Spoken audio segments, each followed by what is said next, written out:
ఇక డీటెయిల్స్లోకి వెళ్తే పోలింగ్ అనంతరం ఈవీఎం వీవీప్యాట్లకు పటిష్ట భద్రత కల్పించినట్లు కాకినాడ సిటీ నియోజకవర్గ రిటర్నింగ్ అధికారి జె వెంకట్రావు తెలిపారు. ఎన్నికల కమిషన్ ఆదేశాల మేరకు ఈవీఎం వీవీప్యాట్ ఇతర ఎన్నికల సామాగ్రిని భద్రపరిచిన స్ట్రాంగ్ రూమ్లను గురువారం సందర్శించారు. ప్రతిరోజు 2 సార్లు స్ట్రాంగ్ రూమ్లను సందర్శించాలన్న ఆదేశాల్లో భాగంగా అక్కడికి వెళ్లిన ఆయన విధుల్లో ఉన్న సిబ్బందికి పలు సూచనలు ఇచ్చారు. ఈ సందర్భంగా ఆర్వో తనను కలిసిన మీడియా ప్రతినిధులతో మాట్లాడారు. ఉదయం సాయంత్రం కూడా ఆ ఈవీఎంస్ యొక్క సీల్స్ని వెళ్ళి ఒకసారి తనిఖీ చేయమని చెప్పి ఆదేశాలు ఉన్నందున ప్రతిరోజు ఉదయం సాయంత్రం వెళ్ళి వాటిని తనిఖీ చేయడం జరుగుతుంది.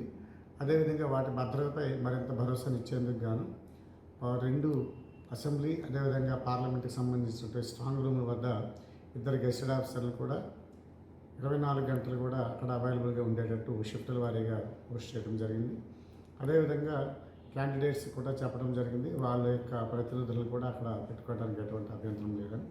ఈ విధంగా ప్రతిరోజు ఉదయం మరియు సాయంత్రం వాటిని తనిఖీ చేయడంతో పాటు గెస్టెడ్ అధికారుల యొక్క పర్యవేక్షణలో కూడా ఆ స్ట్రాంగ్ రూమ్ను నిరంతరం నిఘా పెట్టి ఉంచడం జరిగింది. ఇది కౌంటింగ్ రోజు వరకు కూడా ఈ ఏర్పాటు అనేది చేయడం జరిగింది.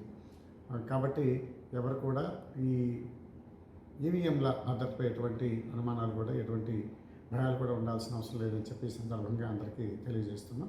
సెక్యూరిటీ కూడా 3 అంచెల భద్రతను ఏర్పాటు చేయడం జరిగింది. ఏవైతే ఈవీఎంస్ ఉన్నాయో వాటి వద్ద సెంట్రల్ పారామిలిటరీ బలగాలను కూడా తనిఖీకి వాళ్ళు కాపలా కాస్తున్నారు.